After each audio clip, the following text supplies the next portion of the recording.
All right, all right, all right. Hello, everyone. Welcome to Wayshower 101. Please come on in. Our Zoom room participants, our students of truth are coming in right now. We've got a few more in the waiting room. I'm letting them in as we speak. Welcome.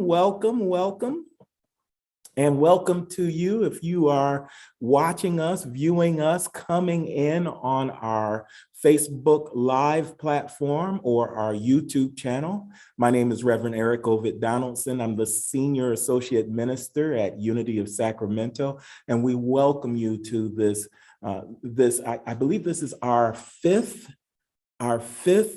class of Wayshower 101. We have one more class next week, and then we go into Easter. How about that? It's happened so fast, hasn't it? Yes. How are you? How are you, Deborah? How are you, Mardell? How are you, Terry? Good. Wonderful. Time flies when you're having fun, right? Yes, it does. Yes, it does. I'm bringing Janelle into the mix. She's coming in soon. Hey. Terrific. I'm also going on to our Facebook Live as we speak to see who's there with us this evening. We've been having a lot of wonderful people just chime in with us. Although not in the Zoom room, they're still following along on our live stream platform. And that's really great. Of course, the Zoom room is the place to be, though. I gotta admit, it is so good. It has been so wonderful interacting with everyone in a closer way. And that's what the Zoom room provides. It also provides a lot of follow-up information that are in your folders.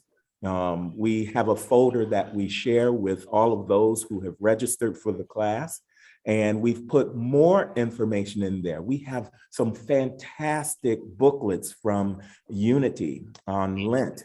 We also have some other wonderful documents and documentation that's going to be up there shortly. Stand by, we're going to be putting all, not just some, but all of the recordings of our class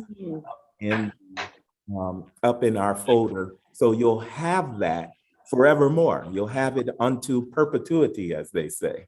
Hey, Gary, how are you? Hello, brother. Good to see you. I know last week you were on travel. Did everything go well? Wonderful. Right, I'm almost ready on this side. Let me cut down my volume here. And give me just a moment while I welcome everyone that's in our Facebook Live audience. And then we'll get started with prayer, and then we'll head right to the homework. You know, there was homework this week, right? Uh-oh. You'll do well.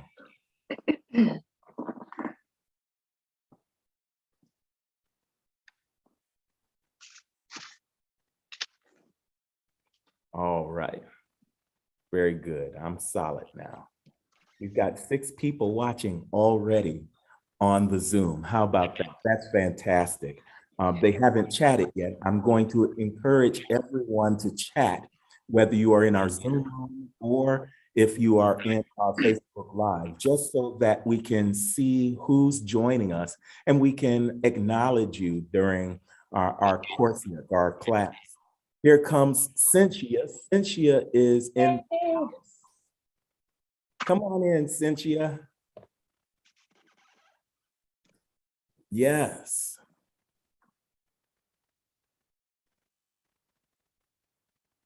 All right.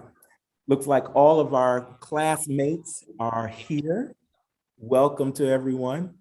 And let's not waste another minute, Mardell. Why? Because all eternity. The universe is in it. That's it. All eternity lies with. I always get it wrong. I know you enjoy that, so I'm going to keep saying it so that you'll know that saying. It's a very powerful statement. Lies within it. Marche is Divinity online lies within with us. Say hello to Marche, everybody. Marche is on Facebook Live. She's listening to us on that platform. And so we welcome Marche. Thank you, Marche, for being online with us. And then let's just begin tonight with prayer. We do everything from prayer. Why?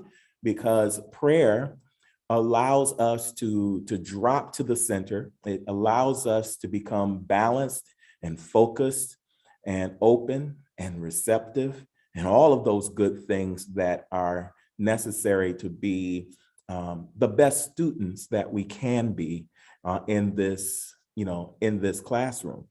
And so if your day is anything like my day, and I know it's that and then some, then you know the power of prayer to help focus us, to help us kind of let the day go, to breathe, to repossess our breath, and to be fully attentive and aware of what's about to happen, the good that's about to happen in this moment. And so I invite everyone to take a deep breath and release it. And let's repossess our breath once more. Hold it just a moment and then let it go. And once more through your nostrils, inhale. Hold it just a moment and then exhale through your mouth, let it go. And I know that already you are beginning to feel the heal. You're beginning to feel the power and the presence of God in this moment. As we take our attention back from all of those things that we lend our attention to during the course of the day. Yes, all of the people, all of the places, all of the work, all of the coworkers, all of the task items that we accomplished during the day, we set aside, we lay to rest in this moment so that we can acknowledge that one power and one presence that is operating in the universe and in our lives. We call it God. It goes by many names: energy, light, love. However you describe it, it is indeed indescribable. It is infinite in its character. And therefore, one word doesn't quite get it all. But we know what we mean by the word that we use.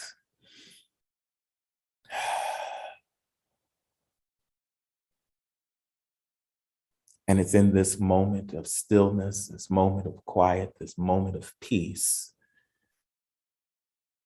that if there was a semblance of disconnect, we now reconnect ourselves to this power and presence. We do that by simply recognizing that we are one with God, that we are one with all people, that we are one with all life, that we are one with the one.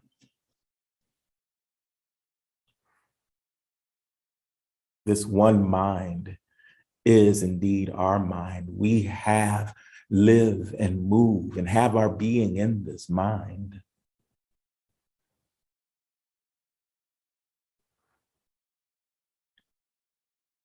And therefore, we have access to its power, its presence, its omnipresence, its omnipotence, its omniscience. Everything that there is for me to know, I can know. Everything that there is for me to do, I can do. I can produce everything, every place that I need to be, because I am one with God, That presence goes before me, making smooth and perfect the way. The power of my prayer, the power of my mind, the power of my heart moves for me, making certain that all is well wherever I place that power, however I move it, through the power of my imagination, through the power of my mind, through the power of my heart, through the power of my words. I can send it forth and send forth love. I can send forth wisdom. I can send forth life. I can send forth power. I can send forth purpose. I can send forth healing. Any place that I feel it's necessary for it to be sent forth, and know that all is well and well indeed. And it frees me now so that I can be fully present in this moment. Take the time now. If there's anything that's on your mind, anything that's on your heart, anyone that is of concern for you, then send them that love, send them that light, send them that power, send them joy. It will reach them. It can heal them.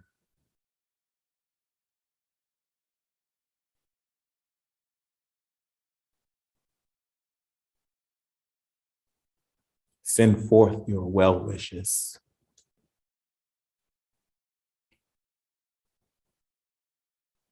Let the very vibrational body resonate from you and represent you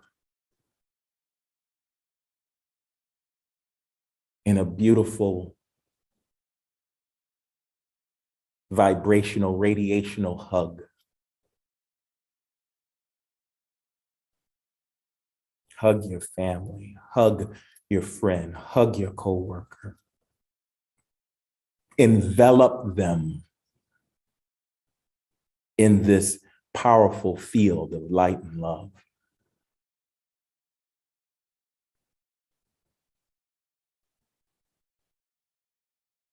Cover them, comfort them. Let them know that all is well, well indeed, that they're being thought of, that they matter.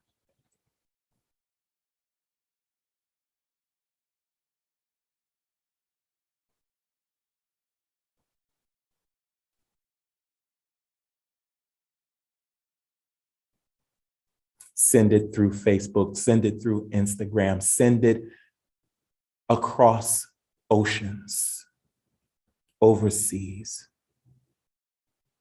Send it over borders. Send it throughout the country.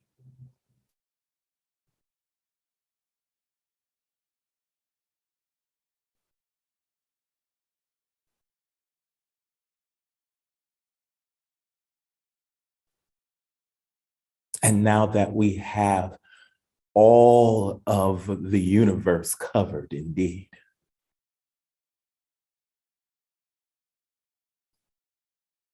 let us now refocus our mind and our heart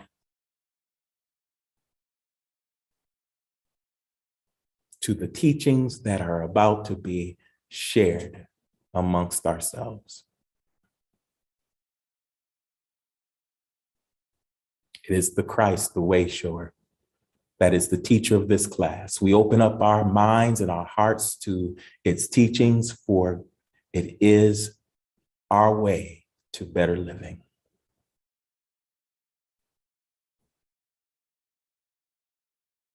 And now, God, bring forth the inspiration, the aspiration, the revelation necessary to do good in the world and to be transformed into a Wayshower. We thank you, God. Thank you so much. for so much.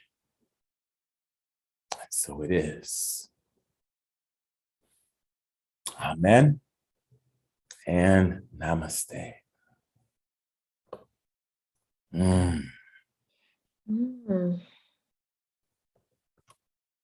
All right. Hopefully that was good for you as it was for me.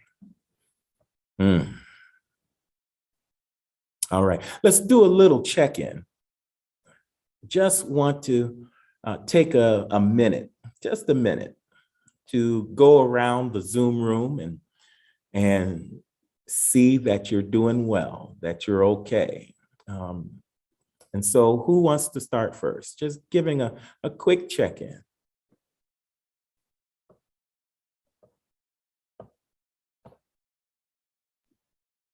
I'll go first. Since no one else is. I'm doing great, actually. Yeah, I took that homework all the way to the universe. So yeah, my hand hurt. I was writing so much. I just kind of did a lot of free writing and yeah, the teachings are really taking hold, and I notice even in my daily life, I like just it's becoming like, muscle. I'm using a muscle, and now it's working towards becoming muscle memory, I guess is what I've been finding. Is it's easier to turn the switch now. Okay. Yeah.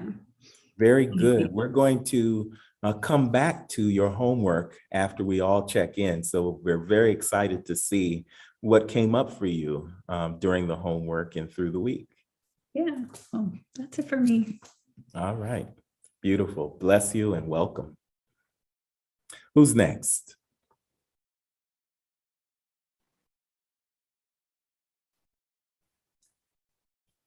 Hi, guys.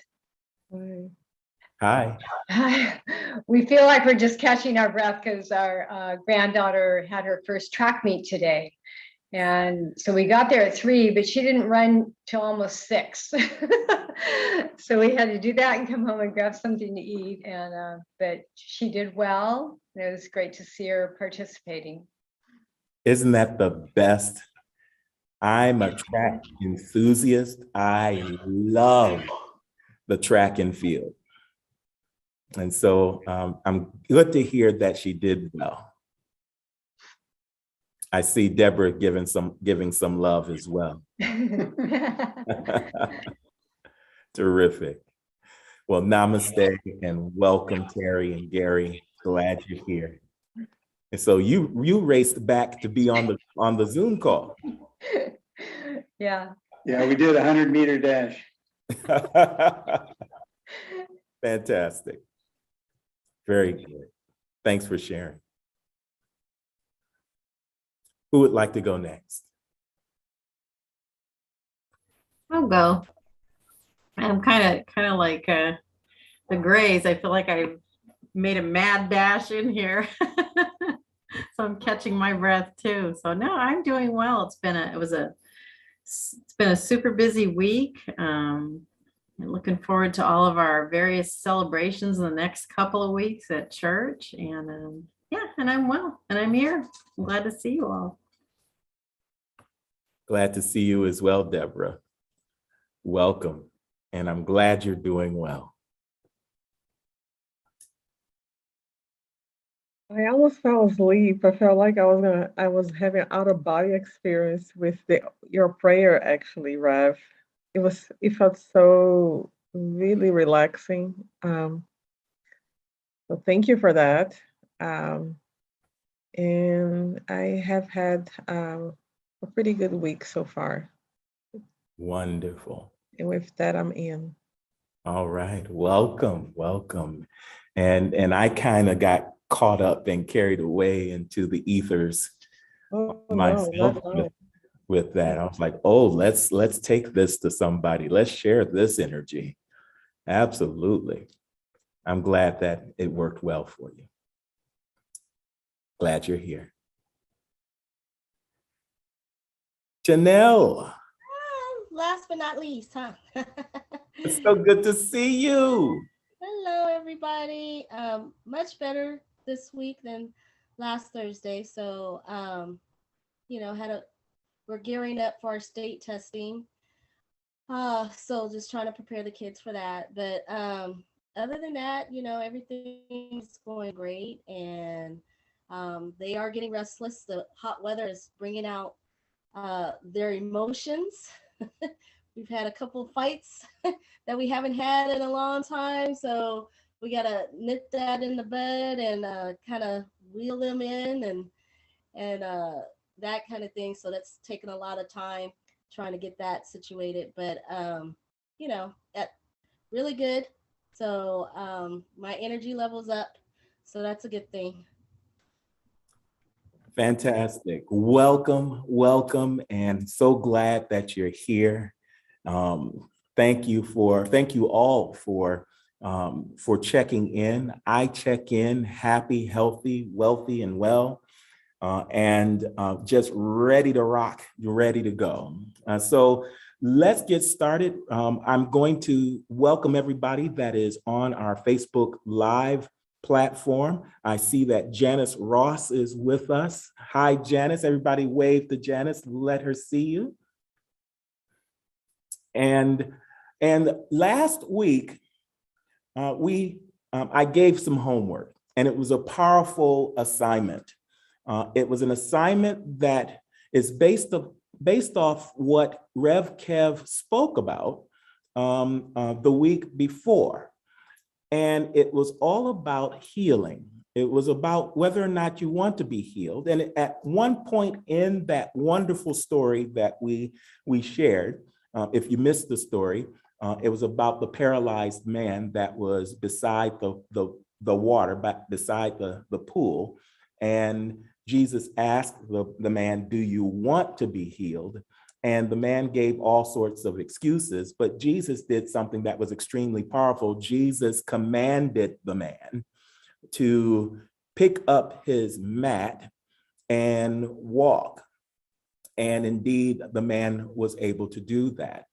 Metaphysically, it speaks to the Christ power, the power of the Christ that we all have, the power of the Christ that is within us, that power within us that is God seeking to express itself within each of us, and that power to, the ability of that power to command the faculty, the body, and all of the other powers within that body, the power of love, the power of strength, the power of understanding, the power of order, the power of faith, the power of renunciation, the power of zeal, the power of life, and all the other powers that are within our body to move in the manner that is Christly or godly. And so the assignment was to use your I am power to mirror God. Remember that? What Jesus was doing in that moment, and Jesus always was doing as a Christ characteristic, a characteristic of Jesus was that he mirrored God in all that he was doing. And so the challenge was for us to mirror God as well, to understand and to recognize and realize that we are made in the image and after the likeness of God. And therefore we too have commanding power. We can say, let there be, and there will be. Let there be, and it becomes. Anything that you place behind the I am becomes. And if you say, if it comes out your mouth that I am good, then guess what? You're going to be good. The word will become flesh. The word will materialize. And so this is you commanding, creating your world. Do you see that? Just as in Genesis, when God said, let there be, and there was, and then it was called good. We being made in the image and after the likeness of God, just like Jesus, we having mirror, being a reflection of God, you get that, can do the same thing. So the homework assignment was find out, get clear about what it is that you want to see in your life, what it is that you want to see in your world, and command it so using your I am power. All right, so I'm going over this for the sake of those that may be new in our Facebook fan page and in our chat rooms, or someone that may be listening on our YouTube channel, or maybe someone who will listen to this down the line because we archive these wonderful Zoom meetings and live streams on the internet. And so I ask those that are in the Zoom room, what was your command? What did you command of yourself? What was your I am statement that you have brought back for your homework assignment? And for those that are in our chat rooms, put your I am statement in the chat room. Put your command. What do you command of yourself? It may be to be more light. It may be to be more love. You might say, I am love. What's your command? Who wants to start?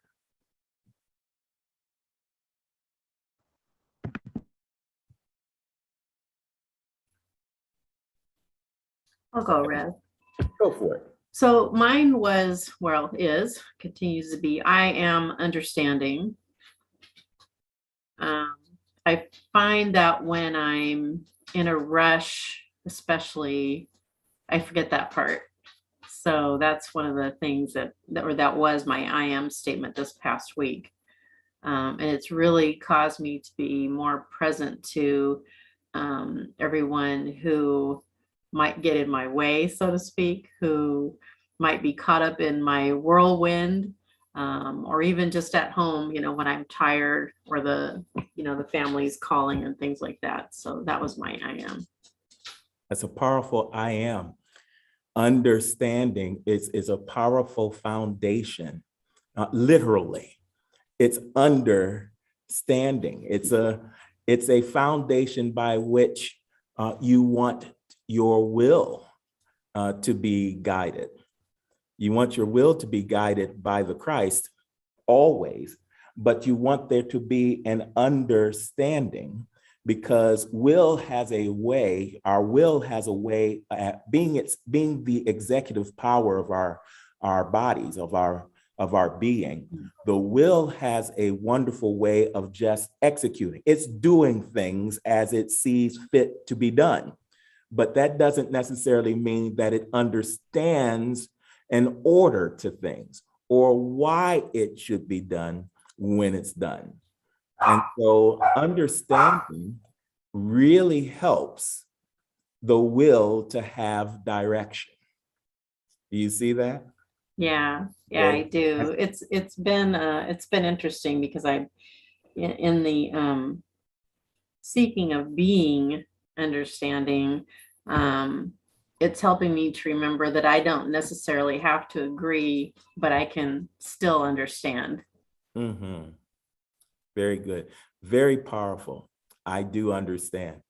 Understanding is the spiritual gift that is represented by the disciple Thomas. And it's a great story. I love to tell it, if I may. The disciple Thomas is also known as, and many people have heard this before, Doubting Thomas. Why is he called Doubting Thomas? It's because of an event that took place after the resurrection with Jesus. Jesus went to the upper room and visited the disciples, but for whatever reason, Thomas wasn't there. And so after Jesus had blessed all of the the disciples, and the disciples were excited to see their beloved Jesus again, thinking that Jesus was dead and gone. And here he is, resurrected, the resurrected Christ, and blessing them and commissioning them. He leaves, and then Thomas, they should have called him late to the party Thomas instead of doubting Thomas. He comes in, hey, everybody, what's up? What I miss? And they tell him, you missed everything. Jesus was right here. And he said, come on, you got to be kidding me. That can't be so. I saw him get crucified. And so he doubted. And then the following week, as the story goes, Jesus comes back just for Thomas. And Thomas had the opportunity to see Jesus up close and personal, to touch his hands, to touch the wounds, to look in his eyes. And his response was, my Lord, my God. Someone type in the chat room, my Lord, my God. He had a revelation in that moment. He had a powerful realization of truth in that moment, do you see? And this is why he represents understanding. Because in that moment with the Christ, with the Christ represented in the life and the teachings and the being of Jesus, he understood in that moment. You get it? That's why he represents understanding. The Thomas that is with the Christ as the head represents understanding. The Thomas that is in his humanness represents doubt. You get it? All right. So what does that mean for us? I'm going to make it real now. What that means for us is that we want to tap into the Christ power that is within all of us, that then enhances these beautiful gifts and powers and abilities that we have. When you have been Christified rather than crucified, when you've been Christified, yes, I made that up. I would tell you to put that in the chat room, but I don't know how to spell it. When you've been Christified, then suddenly that enhancement of that gift, of that power, goes before you and is powerful beyond measure. You get it? And that's with all of the disciples, that's with all of your spiritual gifts, etc. We want to bring forth the Christ. We want them to go through the Christ car wash. I just remembered I got to get my car washed this weekend. You want them to go,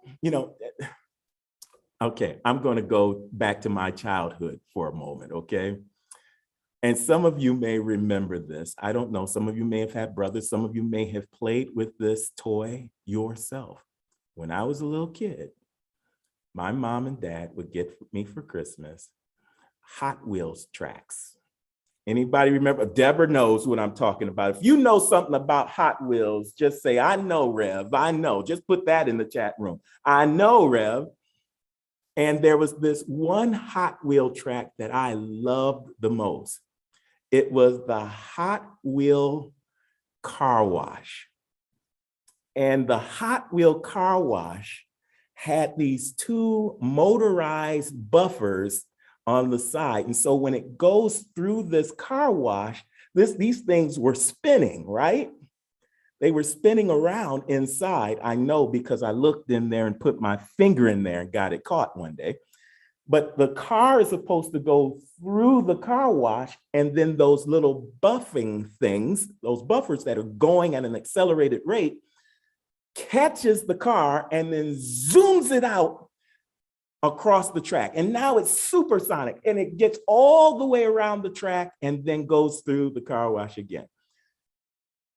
All right, that was my moment of childhood that I shared with the whole world.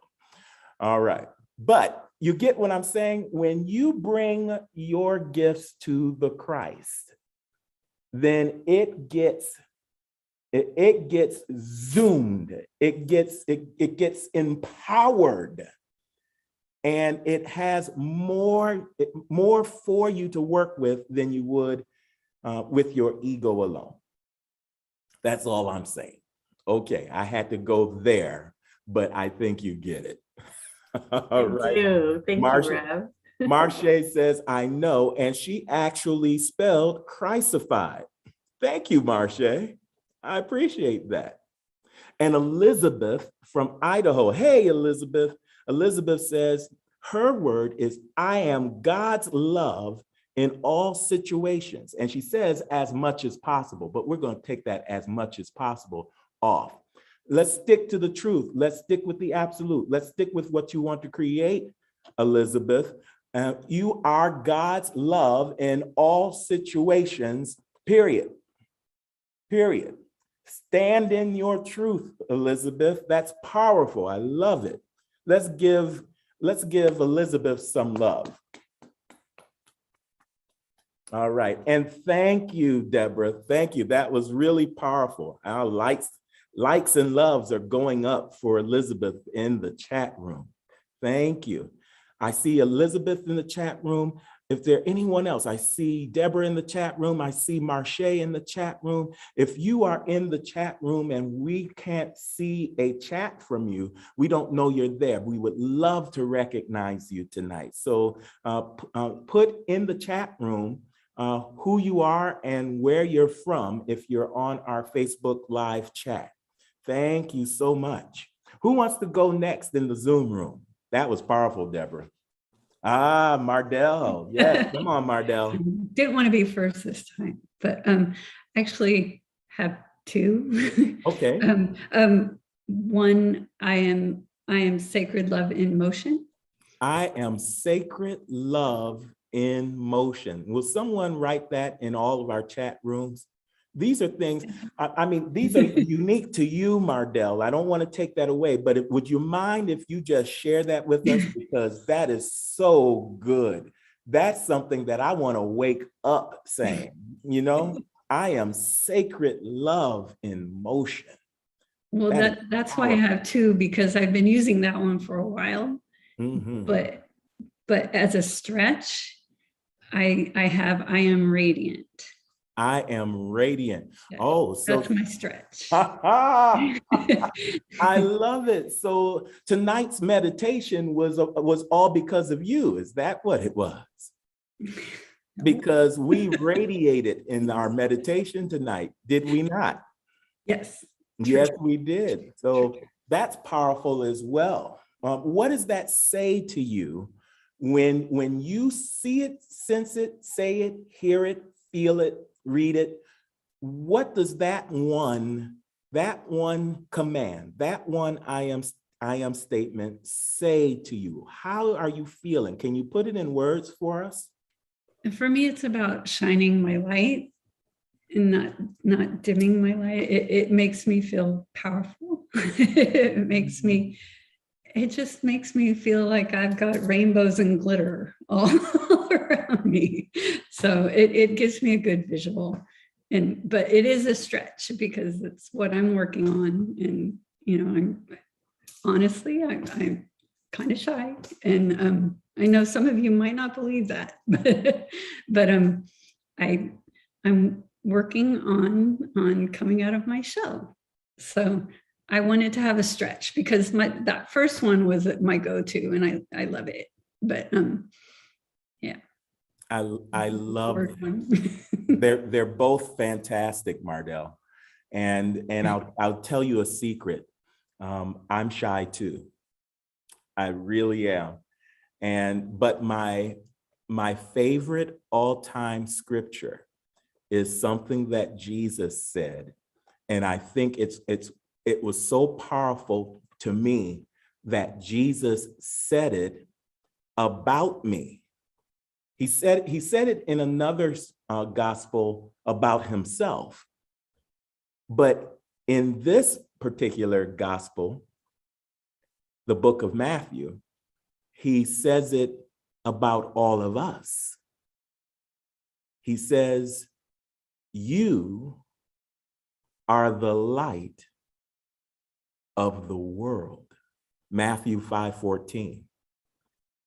And for years, probably going on 40, 45 years now, that has been my premier go-to scripture as a reminder of who I am.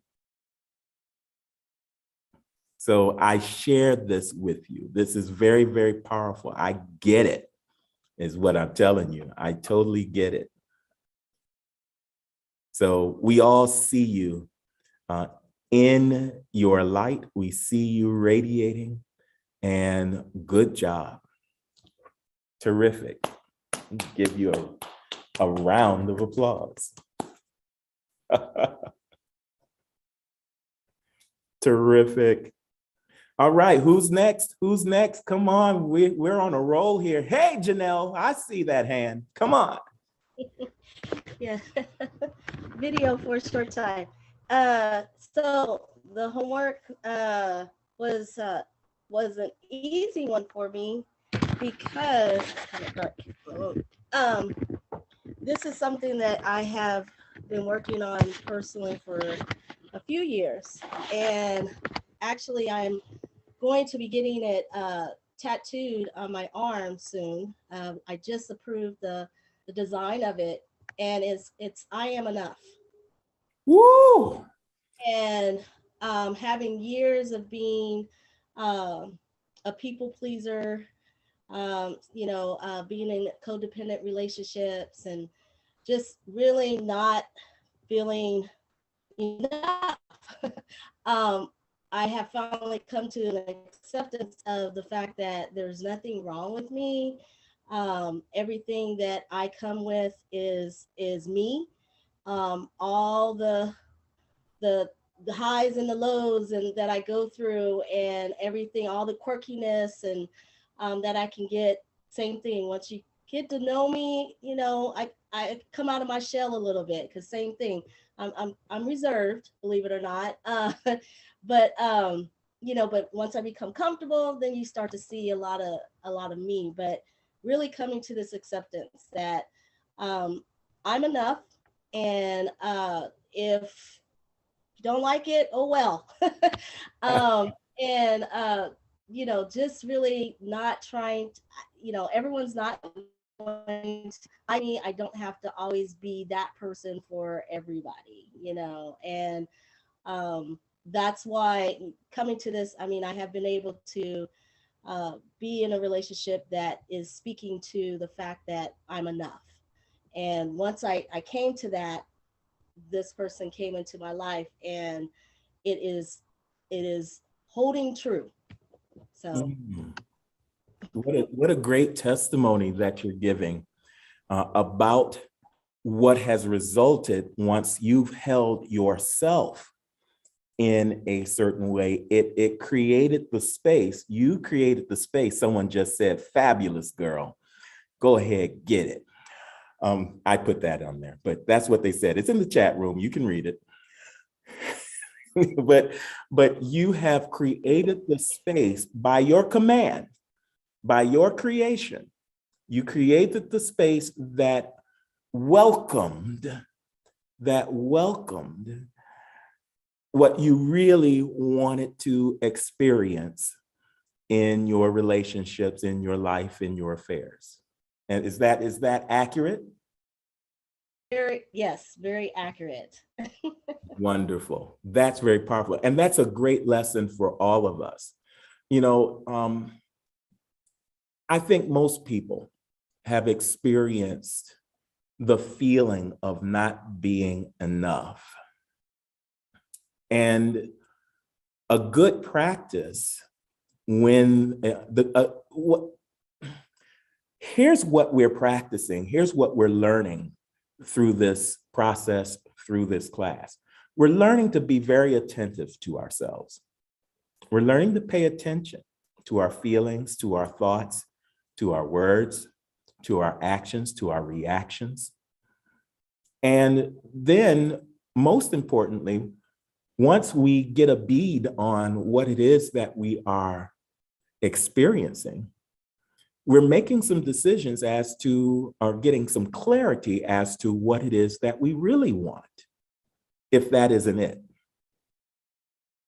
And now we're beginning to understand how we can bring forth that which we want simply by going back to the source. Do you get that we're going back to the source in this process? We're saying, so it really does help to be an observer at some point.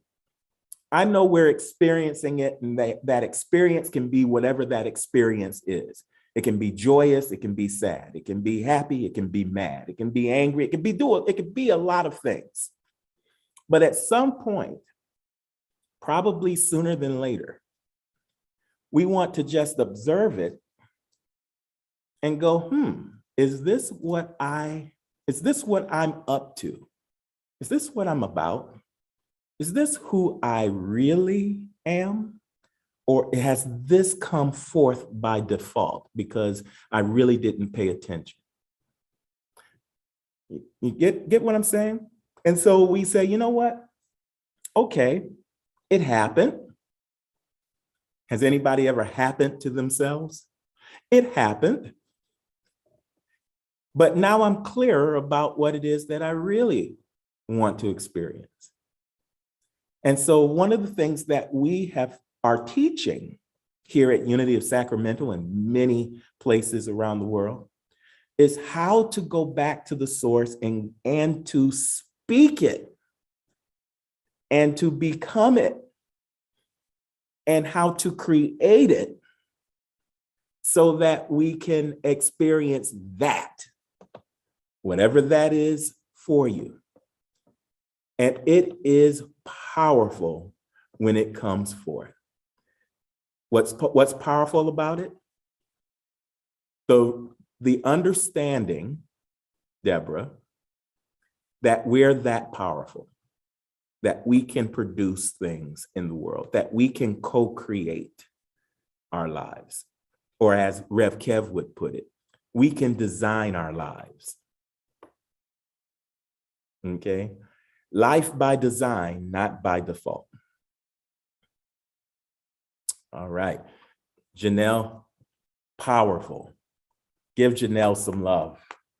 Give Janelle some love in the classroom and give Janelle some love in the chat rooms. Loving it, loving it. All right, who's next? I'll go next. Yeah. For me, one that I have been trying to repeat myself a lot is I am peace. I think when you are a person that feels a lot, you can easily become distracted by everything that's going on in your personal life and in the world. And and my daughter tends to be like that too, extremely sensitive. It's just like, feeling like the tension in the air.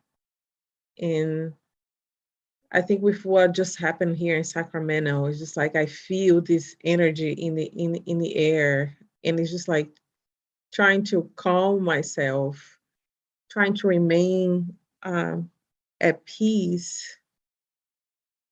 I think that's the main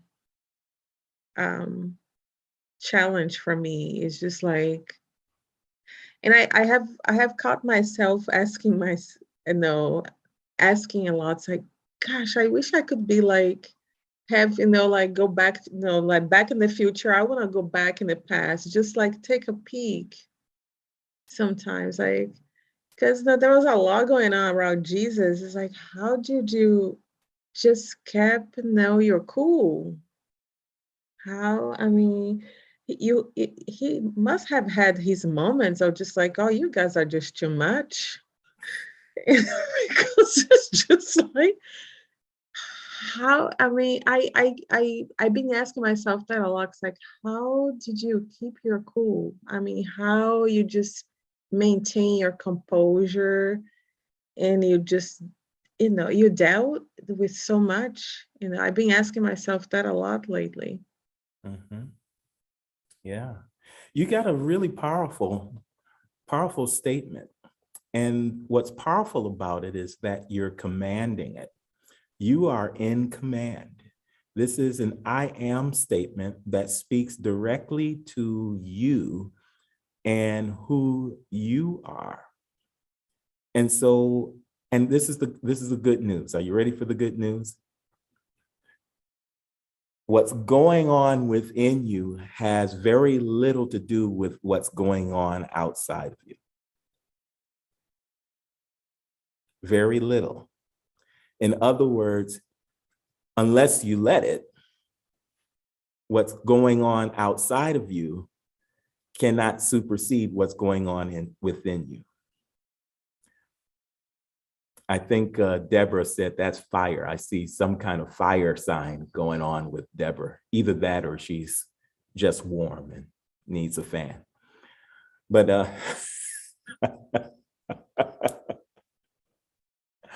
but here's the African proverb. The African proverb says, if there's no enemy within, the enemy without can do you no harm. Okay. You have the power to not only experience peace, but to stay peaceful in some of the most chaotic times. And we have seen some, haven't we?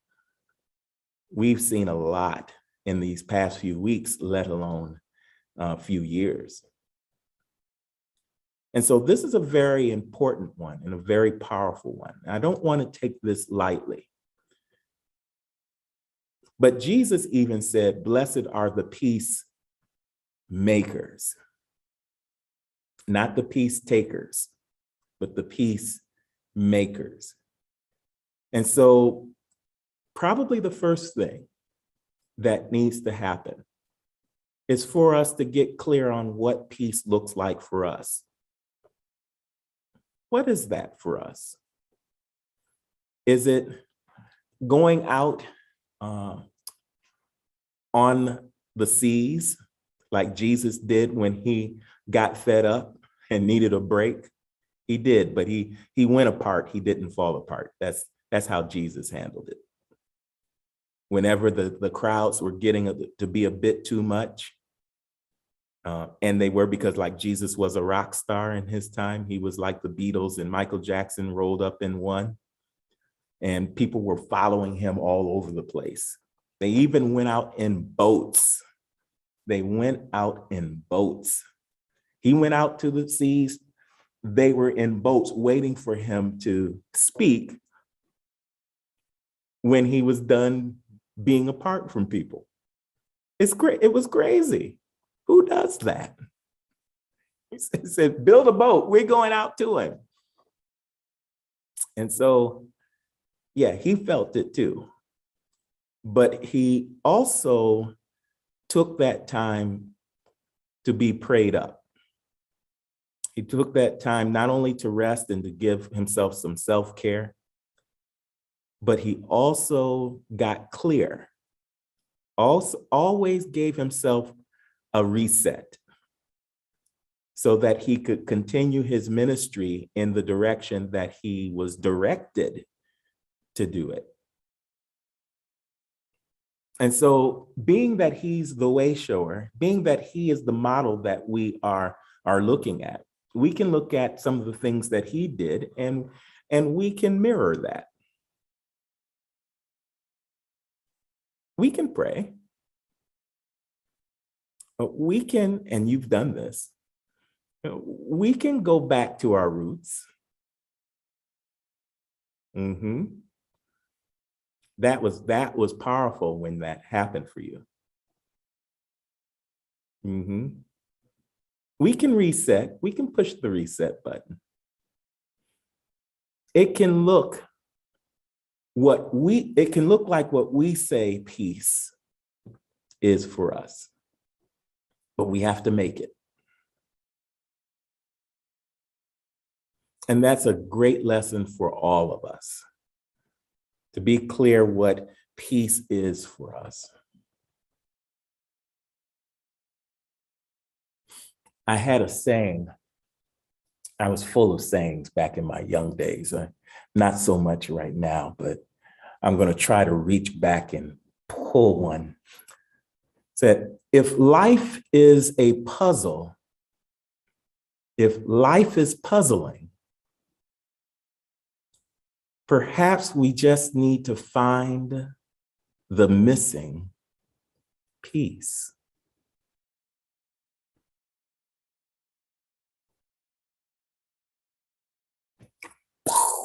Okay.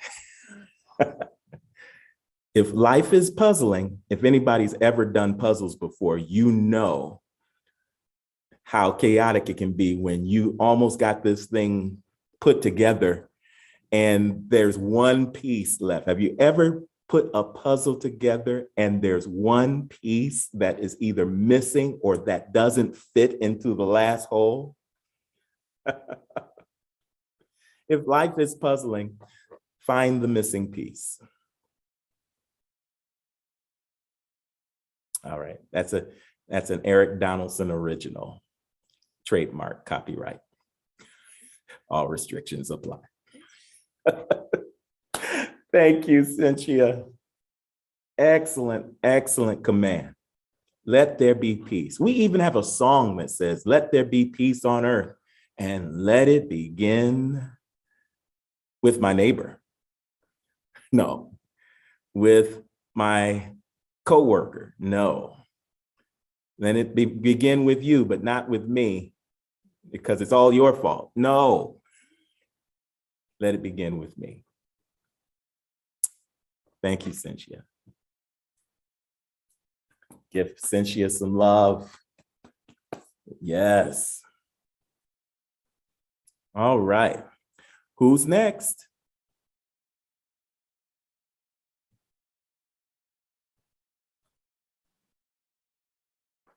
Okay, Ravi, I didn't do my homework till this morning. Okay. Terry was asking me about my homework, and I had the response of, whoa, what homework? So we talked about it, and the word that I came up with, my am statement, was, I am generous. I am generous. Yeah. What does that mean for you, Gary? Well, I am generous in my love. I'm generous in my respect for people. I'm generous in giving to people. Mm-hmm.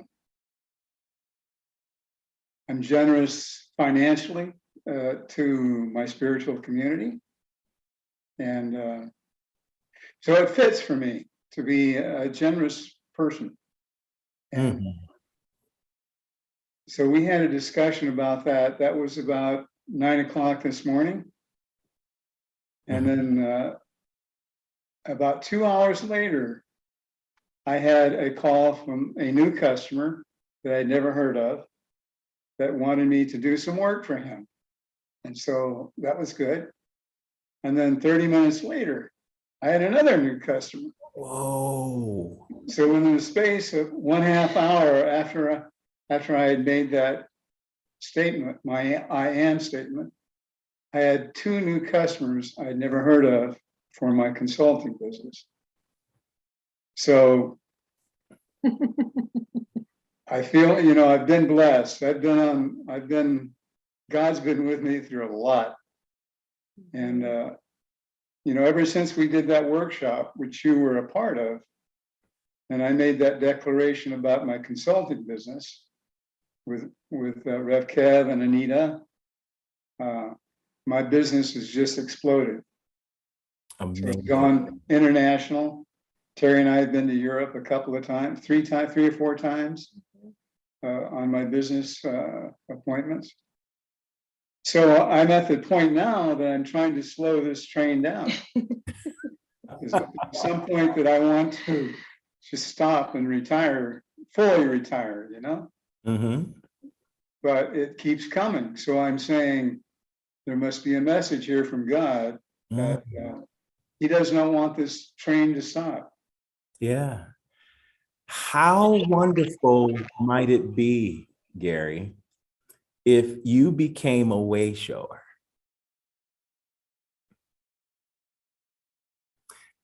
That, and I don't know, I know it's a consulting business. I don't know all the details about it, but I do know you as a generous person.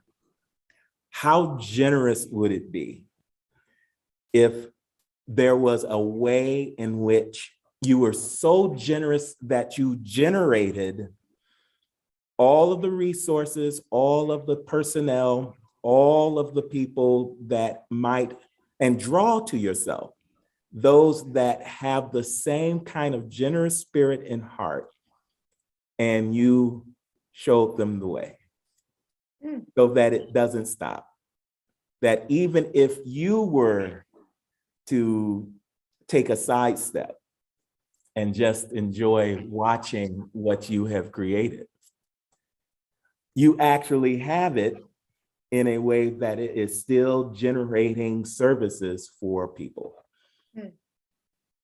Yeah. Maybe that's the, the way showing and the mentorship of this class can jump out of the classroom and into life for you.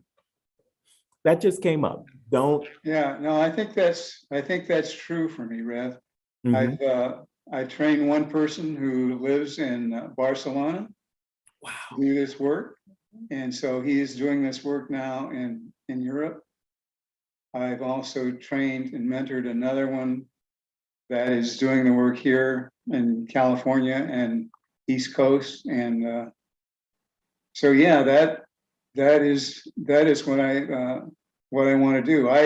I may stop, but the work that I've created will continue through these other folks. That's what I'm talking about. I'm gonna give you a high five on that one. Yeah. That's beautiful. And I want everybody to really get this, because what you have proclaimed, what you have commanded, is something that is based on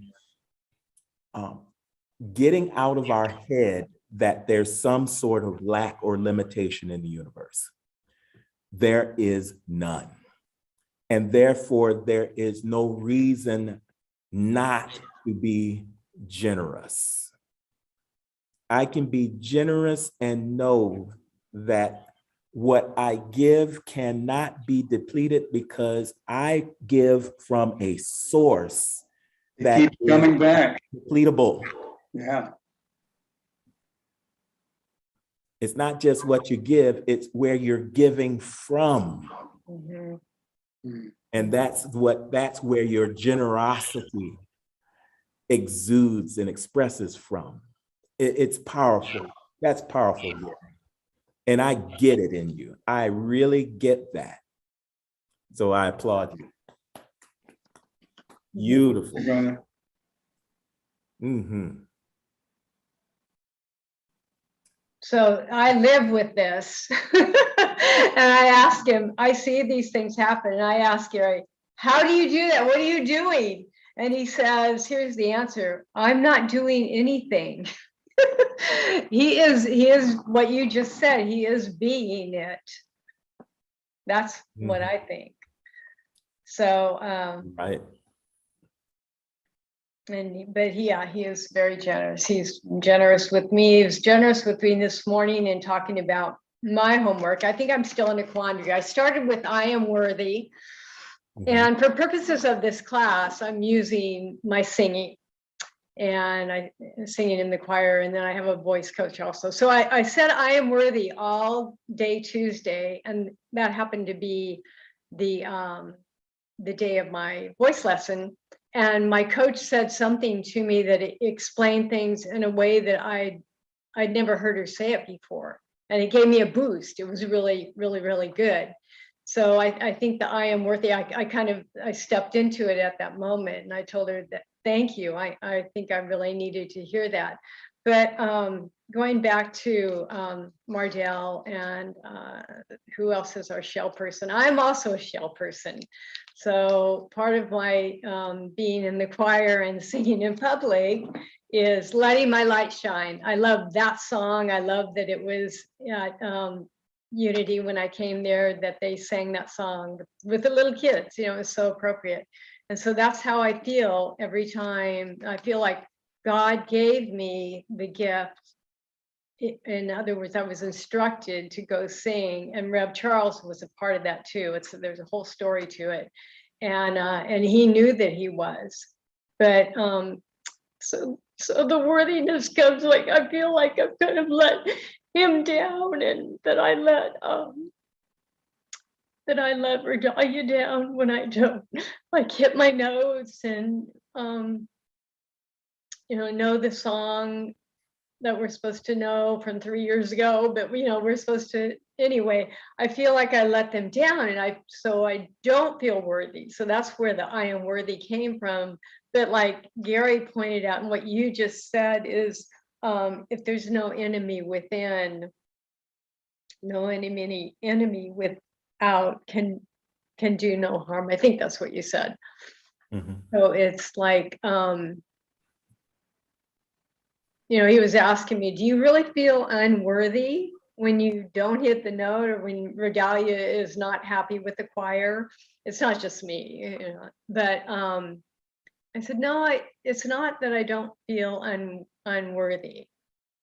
And everything that I've gotten from being in the choir, I know that God had me in the right place. I mean, through the whole pandemic, I had this community of wonderful people. When a lot of my friends, their churches shut down, and a lot of churches around the country shut down, I could still go be in the choir and be around those beautiful people and sing Rev Charles' words that had such meaning and impact to them. So I changed it from I am worthy. I mean, I still kept I am worthy, but I changed it to I am able. Mm. And I'm trying to live in that. And that's just since we spoke this morning. Mhm. That is beautiful introspection and response, Terry. What a beautiful shift on the fly. To know that, okay, I am worthy is good, but there's a distinction here that I need to make. I need to make a shift to the left or to the right or forward or however it felt for you. And the words came to you to another phrase came to you to try, right? I am able. I am able. And that's powerful. That is really powerful, Terry. To know you can do it. Here's the good news, Terry. Everybody knows you can do it. I've been there. Everybody knows. You got this. And we've seen you come through. We've seen you hit the notes. So I totally get what you're talking about in that context as well. What's it going to take for me to get through this song, to be on key, on pitch,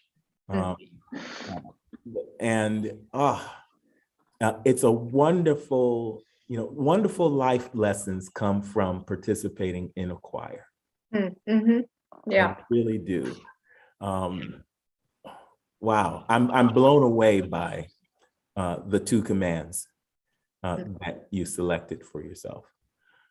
And I know that it is reaping benefits for you. So what I'm asking everybody to do is to make certain that your I am statements are in the chat rooms. on all of our chat rooms, on all of our platforms. Why? Because I think we've heard some that we may want to adopt. We've heard some that we want to incorporate ourselves.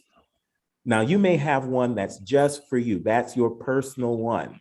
But that doesn't mean that there aren't moments, there aren't times where you need another one in your tool belt, in your tool chest. So all of these are good for anybody who needs them.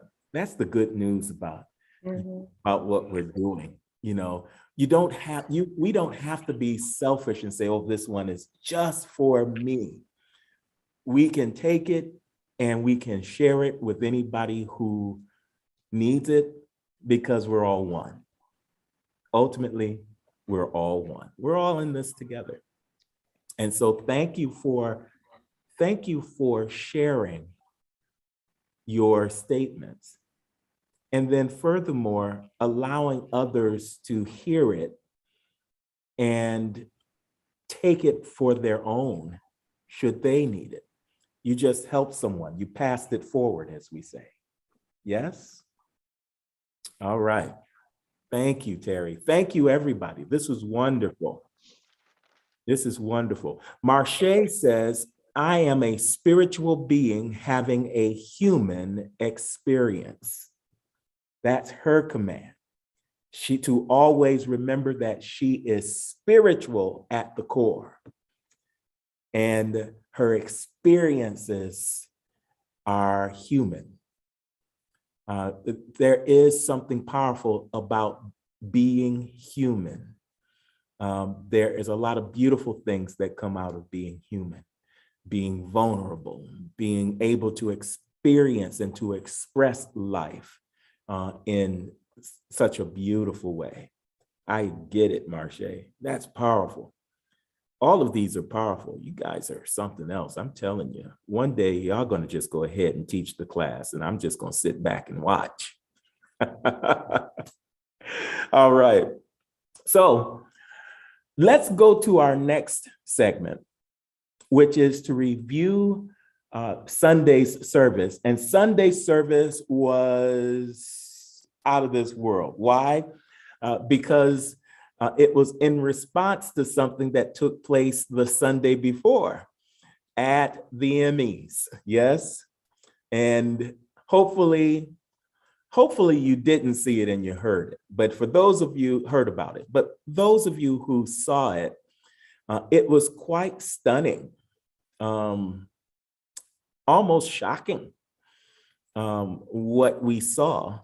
And the internet has been abuzz ever since, and of course, I'm talking about the incident between Will Smith and Chris Rock during the Emmys live in front of the entire world.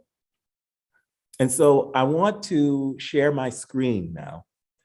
And as you know, Rev Kev wasn't going to let this one go. He always speaks to what's relevant. He always speaks to what's going on around us. And he had some really powerful things to say from a principled place around this event, around this experience. And so I'm going to share my screen.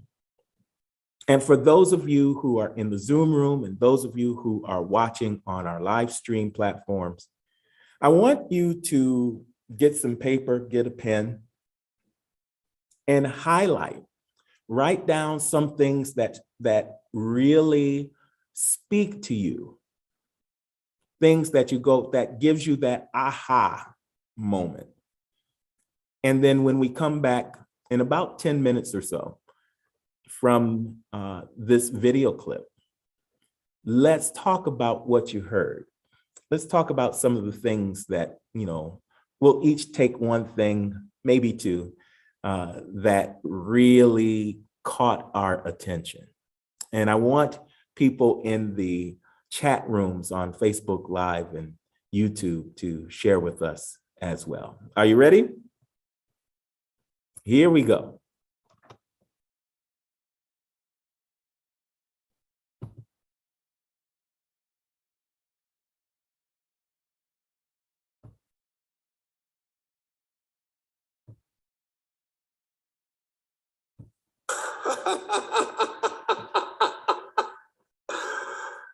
Why? As within, come on, so without. And so it's important for us to cultivate our soul's interior to the place that when pressed upon by the many challenges and appearances in life, the evidence of our practice will appear and not the evidence of our lack of practice. Are you hearing me today? I'll take that amen over there, David. That was wonderful. Hey, I've been standing here for 2 years talking to myself, so any old amen will do. I am grateful to see you. You hear me? So now, life lessons from the master teacher this week. Eye for an eye, or turn the other cheek. That's what we want to look at this week. And this week, everybody who has walked upright on the earth in some way, shape, or form, or was near any kind of speaking person,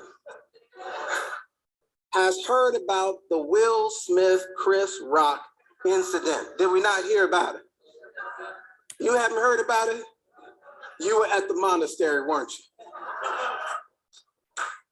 Fasting for Lent, weren't you? Well, that's wonderful. Somebody had to hold the high vibration for the rest of us who've been chatting about it all the while. And here you have an incident that is on full display for the world to see.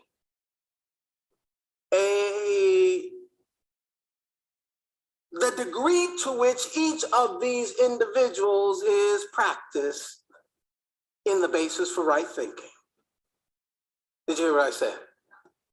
I said earlier that the basis for right thinking is, say it again, the basis for right thinking is, what about that table back there? The basis for right thinking is, okay, so if the basis for right thinking is love, then, and I have a practice of this working within me. I'm working on my inner love bug, my inner love child. I'm doing that with my meditation. I'm doing that with my breathing. I'm doing that with my yoga and all of the ways in which I can cultivate this. Then when pressed upon by circumstances and conditions, what do you expect to show up? Come on. Some type of loving response rather than a fear-based reaction. There is a distinction between responding and, come on, reacting. Responding and reacting. When I am responding, I am checking in with what Charles Fillmore calls headquarters. I'm going to headquarters. Say it with me, I'm going to headquarters. I am going into headquarters and I'm going to be reminded of the basis for right thinking. Are you hearing me? I've got to go where? Come on, to headquarters. The scripture says, seek you first the kingdom of God and its righteousness, and then all these things shall be what? Added unto you. Seek you first. Interrogate yourself first. Go to headquarters first. Where is this headquarters, beloved? Come on, where's the headquarters? Come on, within me. The master teacher, the Wayshower, tells us not lo here nor lo there. The very kingdom of God is. But guess what is just adjacent to that divine center within us? Just beneath that is this faculty called will, interestingly enough. Look at God. Tell somebody, look at God. You better go ahead and bring the message home, God. That was fresh off the wire this morning. I love it when it comes fresh off the wire. Huh? The executive faculty of consciousness is the will. And the will must always come under the governance and guidance of the Spirit of God, the Spirit of love within you. If it is not mounted by the Christ, if it is not mounted by your divine nature, it will turn toward fear. The will has to be harnessed in right thinking. Will instructs all of your other inner faculties. It's the boss in you. Have you ever said something? I'm getting it done. Have you ever done that? I'm getting this thing done no matter what. And you got your will going. And you got focus and you got ready and you put all your energy in it. Then putzed out about 2 minutes later. Why? Why? Because the source of my power does not come from the will. We can get a lot done with will, but what happens is we exhaust ourselves because it is not a renewable resource. It has to look outside of itself. The will looks outside of itself for its source of strength. Are you with me? Unless we train it in the basis of right thinking. And the basis of right thinking is, what's the basis of right thinking? Over here, the basis of right thinking is, all right, so if the will comes under this right thought, that ready? I am love. Try it on with me, come on. I am love. I choose to adopt this as my spiritual identity. Then I am not reaching, even when I am angry, even when I am triggered, even when I feel justified. Oh, Twitter has been feeding this thing. So now I'm not supposing you all are looking at Twitter, Instagram, TikTok, or any of the other items of what do you call it? Social media. I'm not suggesting that you are, but if you have, you've happened to peek at it, what is being created right now is another space of polarization. Well, Chris got what he deserved because he shouldn't have insulted the man's wife.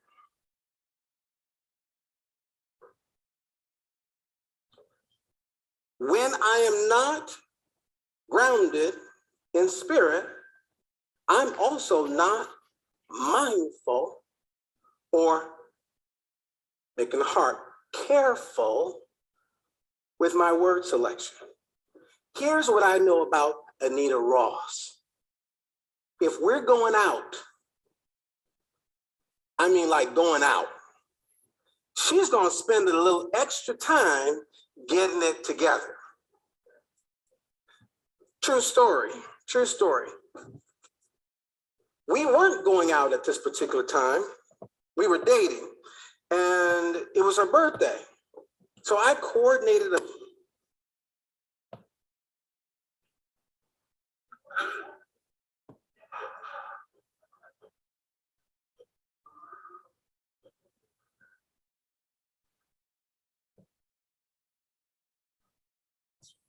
Thank you. All right.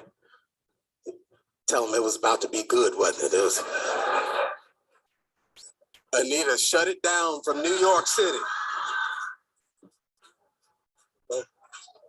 Don't you tell it. Don't you tell it. I'm about to tell it. You got to be here. You got to be here to be eligible to participate. You know what I'm saying?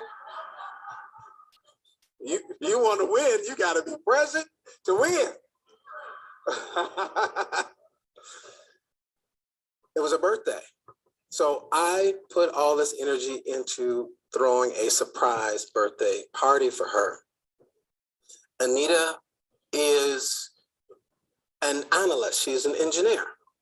And so she connected the dots somewhere along the way and figured out that I had planned a surprise birthday party for her. So she had to stop by the Mac counter on the way home from work to get extra snacks. Do you know what I'm talking about? So that when she came home for the surprise, it was like,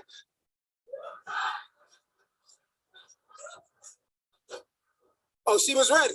She was ready. She was ready. What I know about the woman in my life is when we are preparing for an occasion to celebrate or go out, she is taking extra care and she is conscious of herself. And so the last thing that would come out of my mouth is anything other than, "You look marvelous." Well, how do I look in this? Marvelous. Until she decides that she wants to change or do what I got it. So now, in the context of the incident All right. where this occurred, I'm going to stop right there. without knowing about the alopecia. All right. Now that was a nice chunk, and there were so many nuggets in this Sunday's lesson sermon that's the best I could. I almost decided that, you know what, we got to show this whole thing. But I said, okay, I will take 10 minutes out and we'll get a chance to discuss it. I hope everyone enjoyed that. Can you hear me okay? Deborah says it was so good. All right. Wonderful, Deborah. Hang on for just a minute. I left my smartphone over on the chair here. Hang on. I'm back. All right. Okay, so what did you hear? What really caught your ear? What was the aha for you in that passage? Anyone?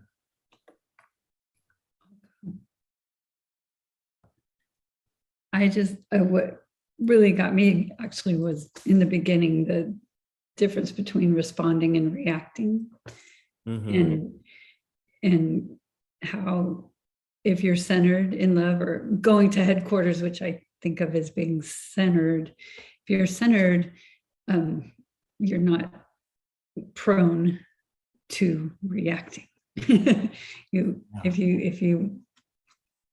If your default is to go to headquarters to stay centered, then your life will be a lot easier and your relationships more pleasant and your experiences altogether better.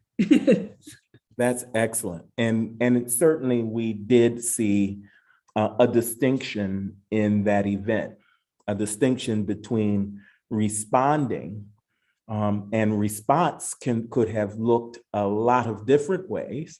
And then there's a reaction. A reaction tends to be more physical in its response. It's more not intuitive in that space. It's not spiritually balanced and centered.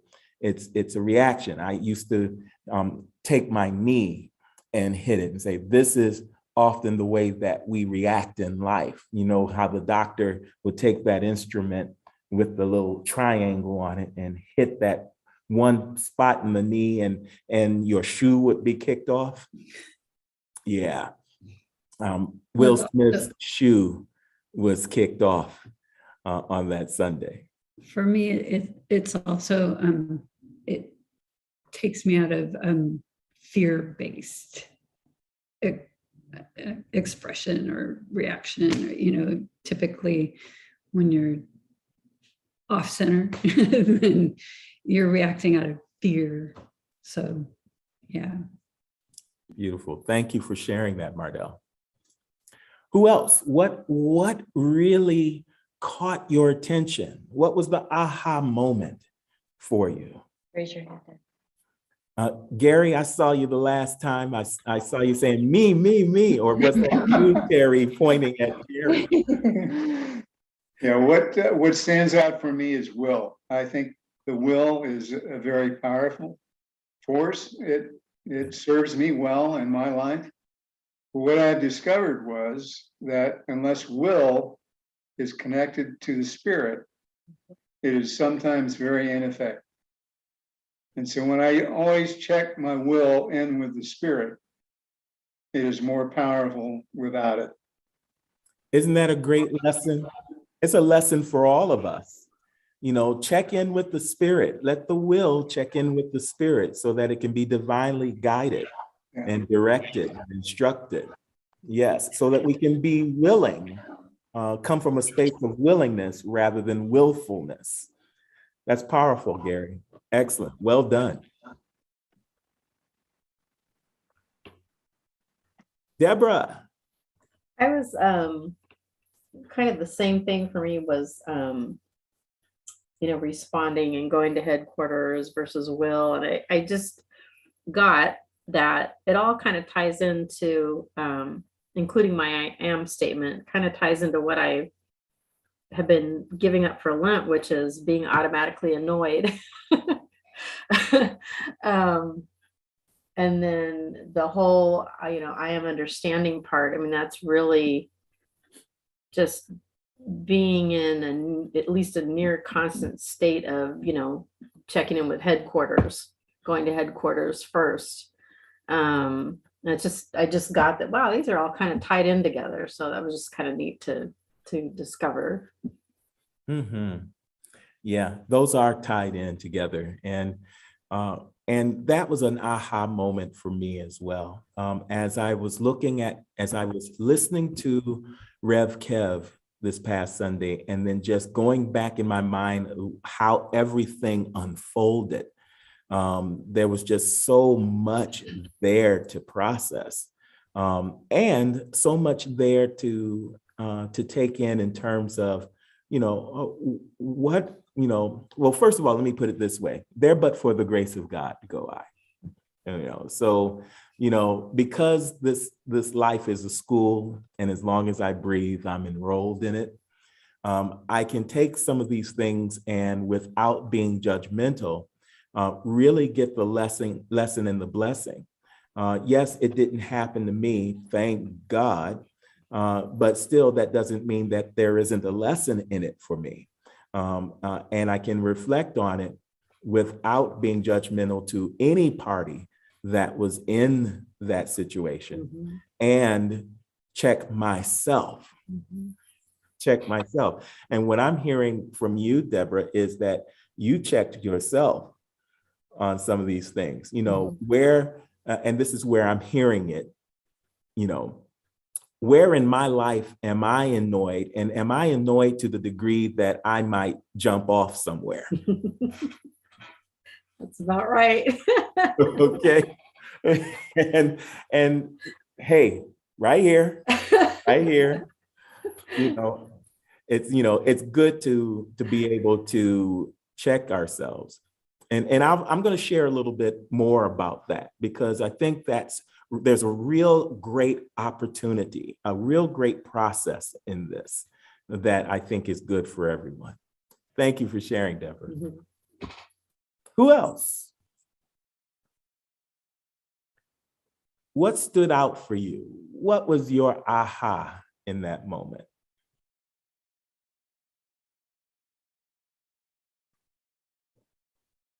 What do you wish, and this is a completely different question, but if it helps you to participate, then great. What do you wish Rev Kev would have spoken about that he didn't get to?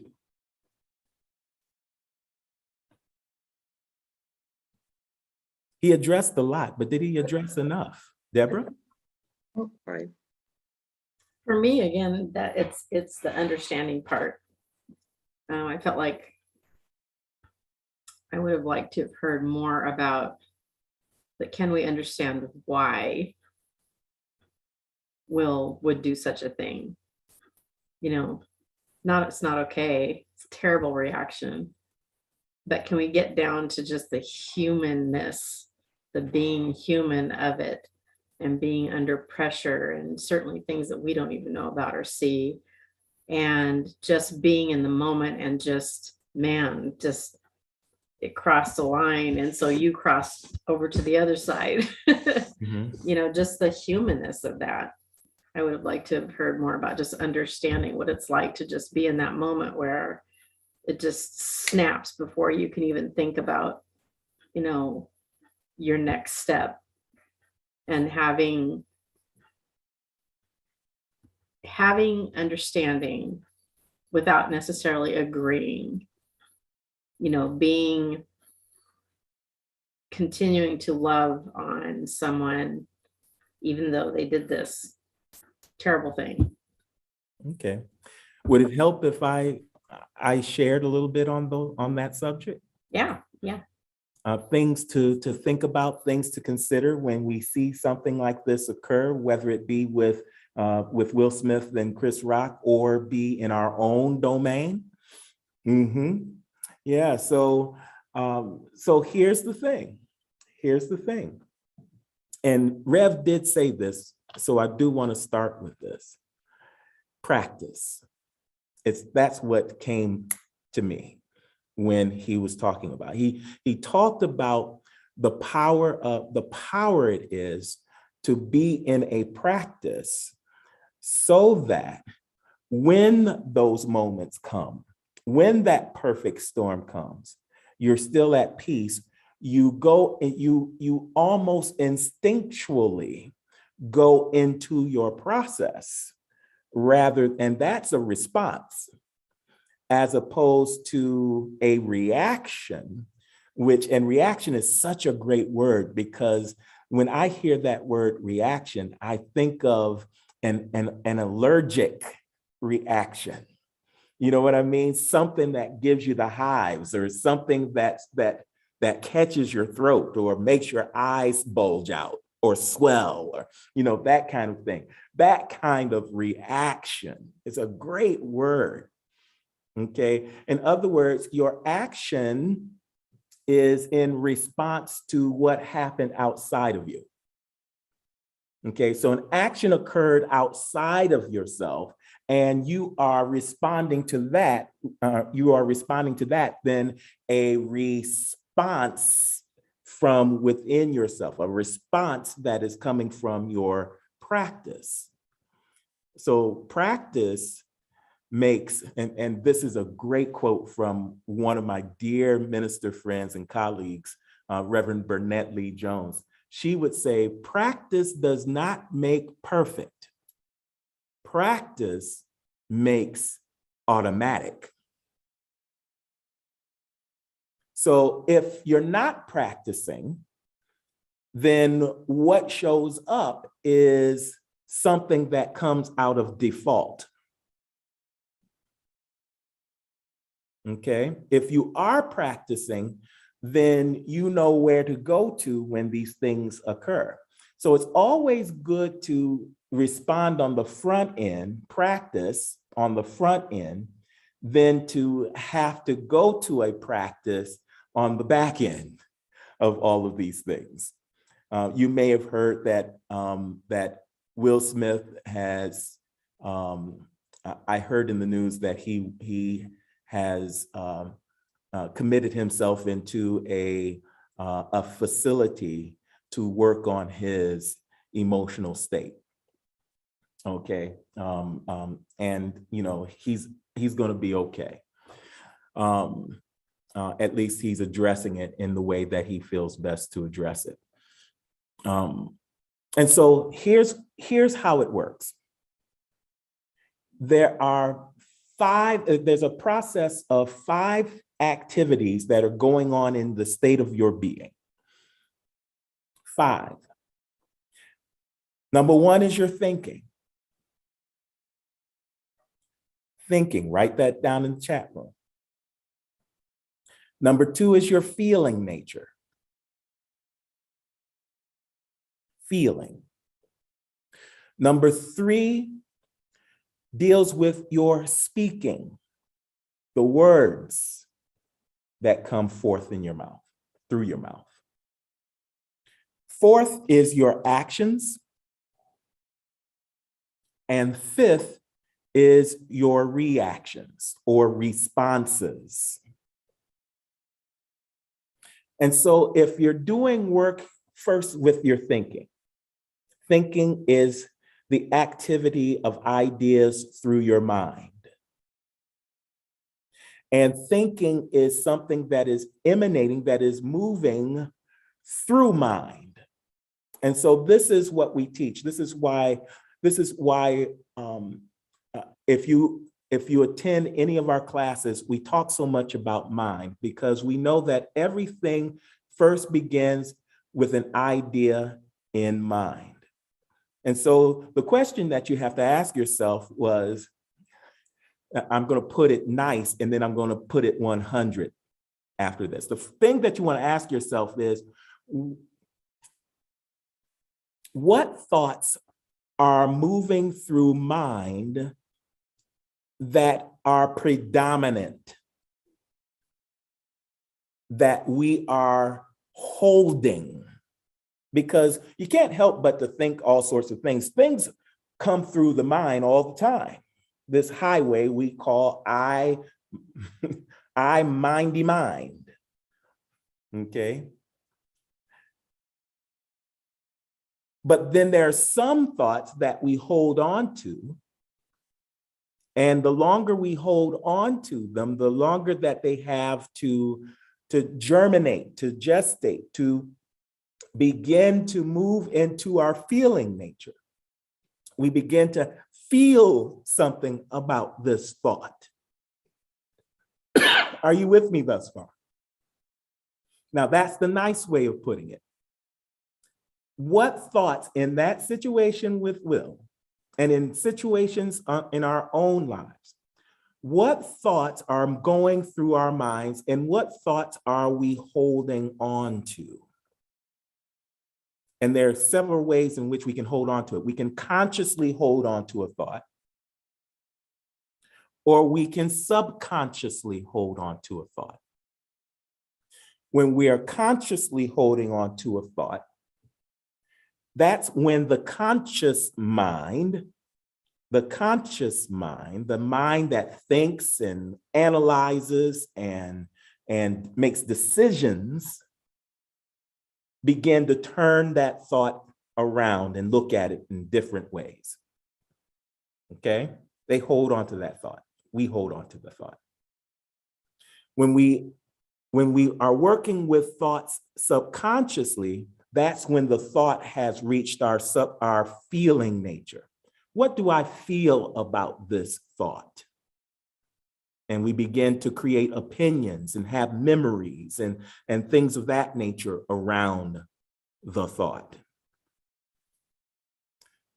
And when the two come together, thoughts become things.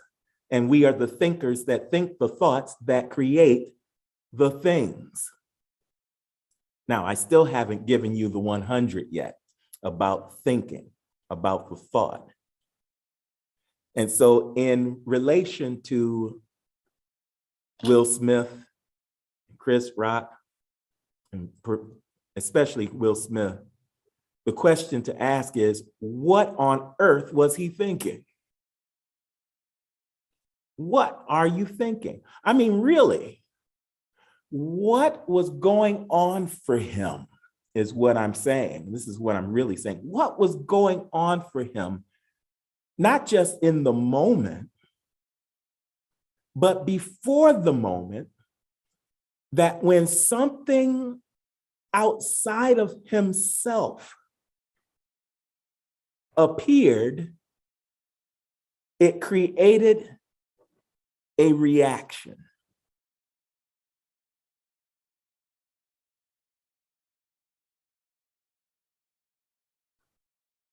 Now, what we teach is to be mindful and careful about the thoughts we think, knowing that thoughts have power, and can manifest into things that then become experiential in our lives. We keep our thoughts on things that are good and pure and honest, as Paul mentioned in Ephesians 4 and 9, I believe it was, chapter 4, verse 9. Those things that are pure, those things that are honest, those things that are of good report. Think on these things.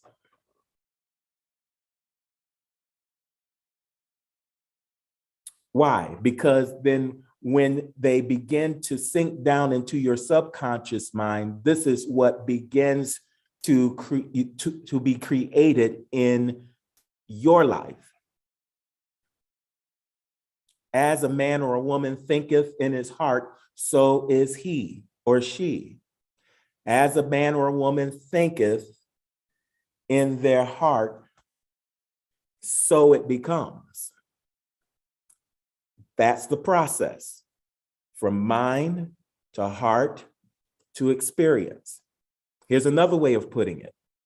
When thinking is introduced to feeling, then something gets manifested.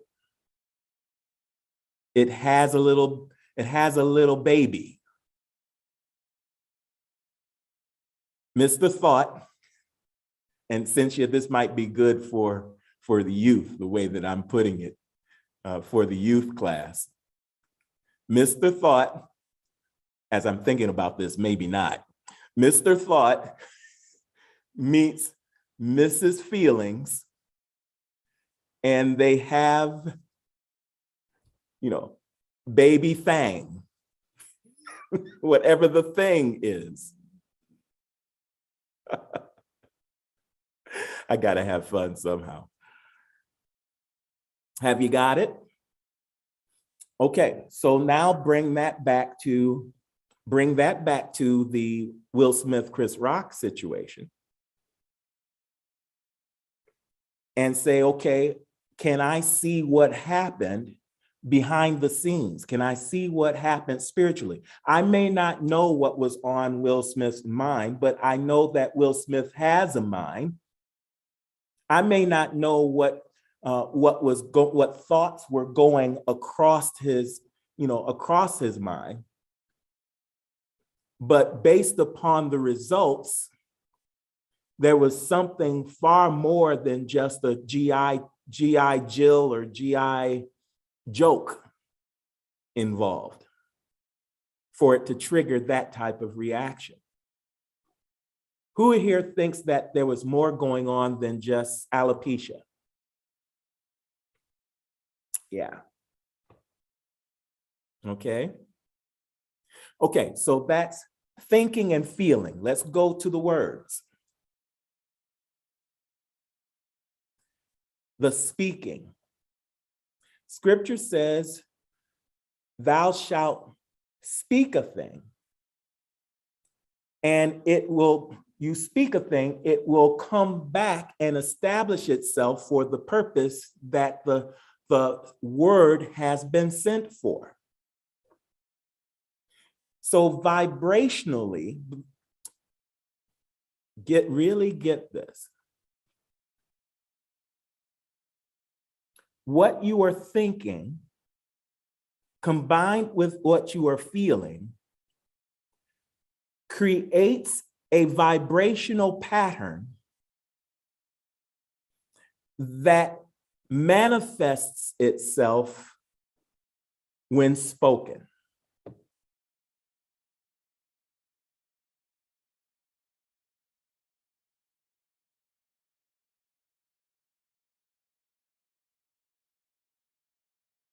So now let's turn the table a little bit. What was Chris Rock thinking?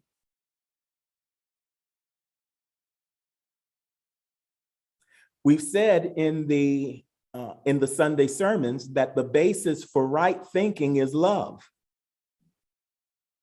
And Rev Kev made it clear that if we look, perhaps there was not love, or the basis of love wasn't established when Chris Rock was planning his jokes.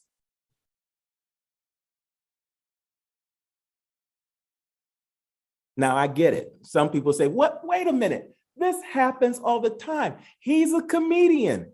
They always joke around with people in the audience. It's all in good fun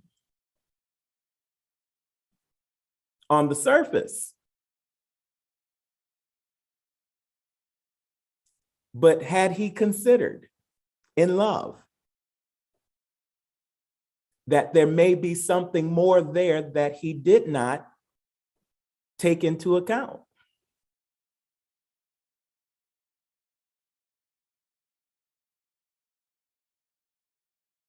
Is there a reason why Jada Pinkett Smith is losing her hair? Is there a reason why she's bald? Or is that just a fashion statement? And she's been all over the internet talking about what she's dealing with.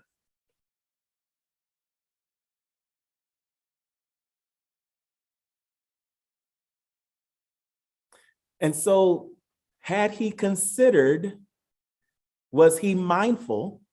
Was he careful in creating that joke?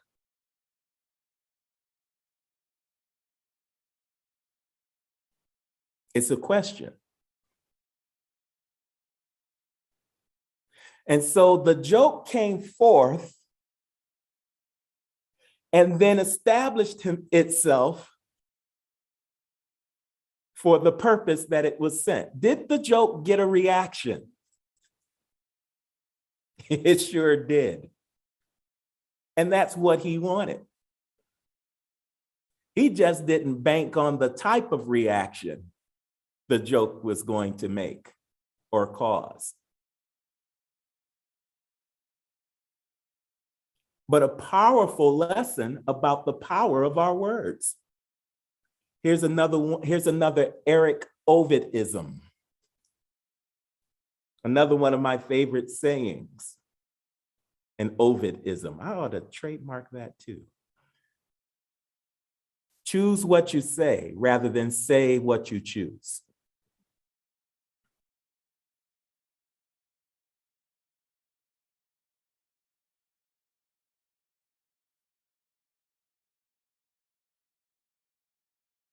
And so we got thinking, we got feeling, we've got our words. Let's talk about our actions.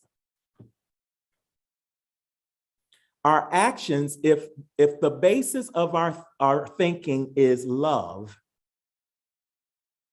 then that love carries over to our feeling nature. And subconsciously, the subconscious will create all that is necessary for that love to express itself. Exactly how it's been thought out.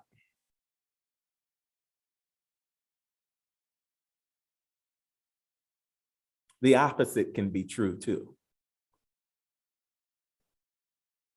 But I'm talking about the process. We're taking this process and then we're pitting it up against, we're putting the glass of the process up against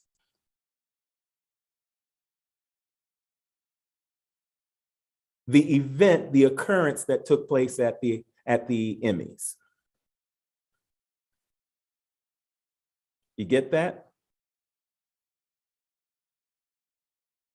And so now we have an action. We have an action that if it's divinely guided, we have an action if it if the thought of the action was from a divine idea, if the thought was then taken over to the feeling nature, then the manifestation of the action and the experience will be a good one.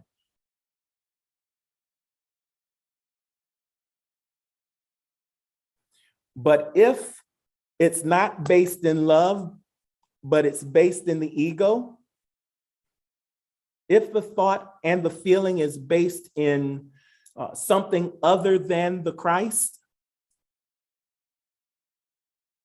then it is susceptible to be an error. We call that error thinking that then manifests or even crystallizes into an activity that we saw on that Sunday evening.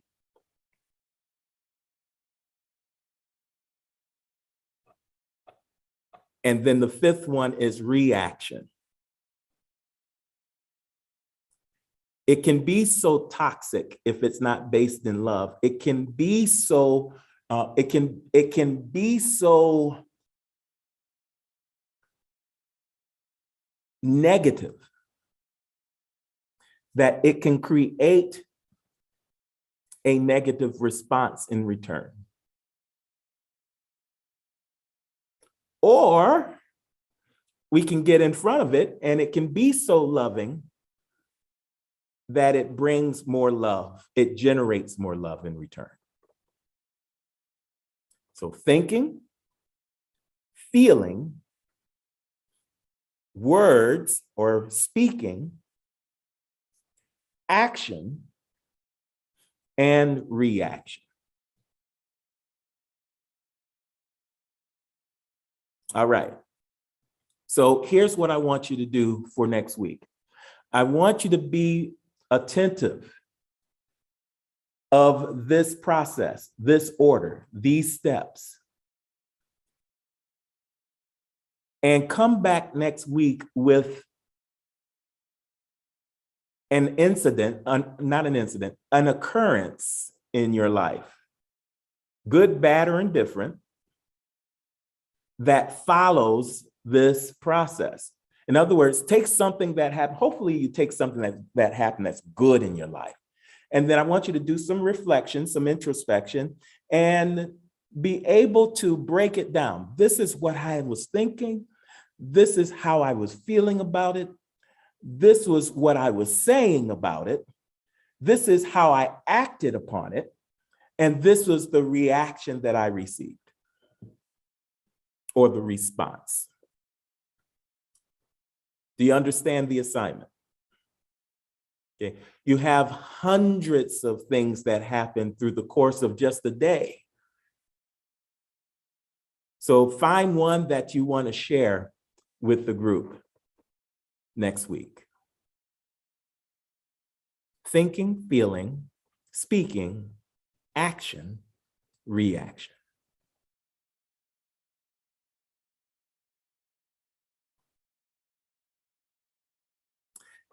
Any comments, any questions before we wrap up for this evening?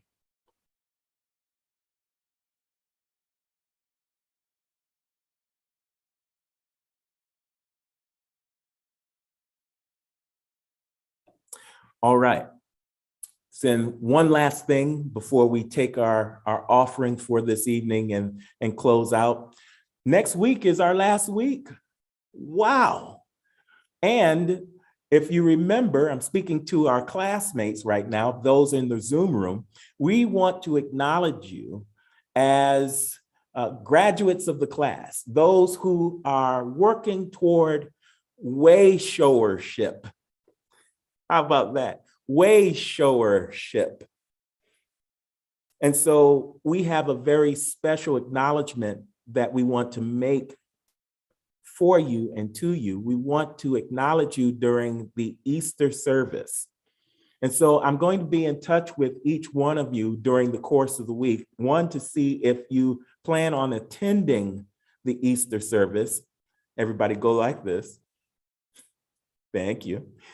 And we will begin to make arrangements for you to be acknowledged for the work that you have done during this class. Hasn't this class been something else? It's been fantastic, hasn't it? I mean, it's a whole other way of seeing Jesus. And more importantly, a whole other way of being open and receptive to the wonderful teachings that he shared with us and the principles that he provided us, so that we too can go out and do the thing. We can go and be who we have been called to be, just like Jesus did. And so we see you as way showers too. And I want to get some extra information between now and Easter so that we can acknowledge you appropriately, okay? So watch out for that. There'll be more to come. All right. And so speaking of being generous, say, I am generous. I am generous. We want to continue to operate in the vein of generosity, because we know that vein has a way of branching out and touching others. And those branches can be so beautifully thick and flowery and colorful that it turns around and blesses us as well. And what I'm talking about is giving to this ministry we know as Unity of Sacramento. For those of you that are in our Zoom room and those of you who are on our live streams today, we are able to live stream. We are able to send this message out because of the financial support that you give this ministry. It means a lot and it touches a lot of people, not just here in the United States, but around the world.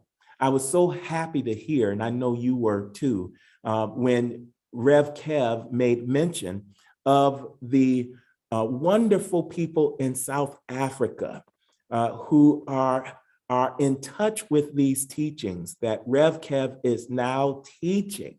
He's teaching halfway around the world, everyone. This is what we wanted. This was the part of the vision that we have. And he can do that because our teachings are set up to reach out and touch people wherever they are. He said something about 16 of them. 16. They're hungry for this truth that we know. And so let's continue to do that. I'd love to see this teachings go into other parts of the world as well. And we're not going to stop until the whole world knows the value of Jesus as a way shower and these powerful ancient wisdom teachings that he taught his disciples and continues to teach us even today.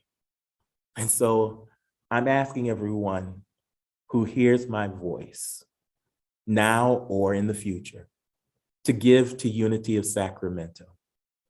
You can do so through our PushPay portal. Simply go to www.unityofsacramento.com and you can push the donation button right at the top of the page. It will take you there. Or you can go to our chat room.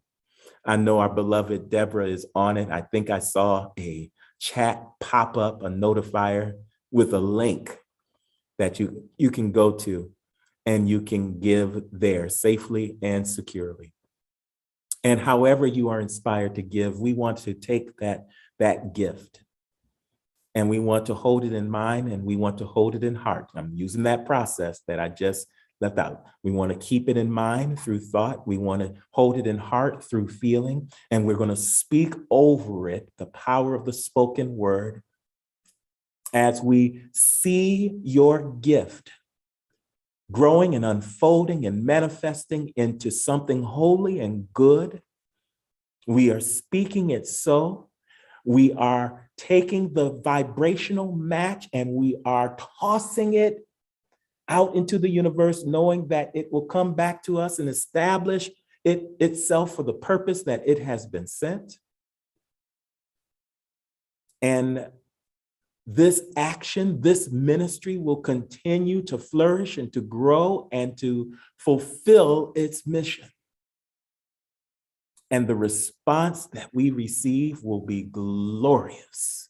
It will be marvelous. It will be wonderful. For we will see our vision unfold and manifest a world filled with peace, prosperity, and unconditional love for all, because people know who they are and whose they are in God. And so divine love in and through each one of us blesses and multiplies all that we have, all that we are, all that we give, all that we receive. And all is well and well indeed. Thank you, God, for the ability, for the opportunity to be generous in such a magnificent way. And so it is. Amen and amen.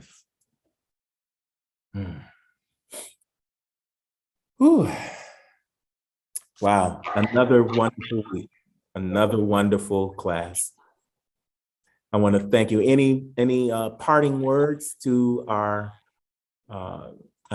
classmates here, to our students of truth? Classmates, I will not be here next Thursday. I will be in Canada being a Wayshower. So I will miss you. And I will be thinking of you. And we'll be thinking of you as well. Go forth into the world and Thank you, do Rev. good things. You're quite welcome. Quite welcome. Listen, everybody, just so that you know, and many of you were on the Zoom call last week, we got Rev Kev on April 1st, on April Fool's Day, with a surprise secret Zoom party.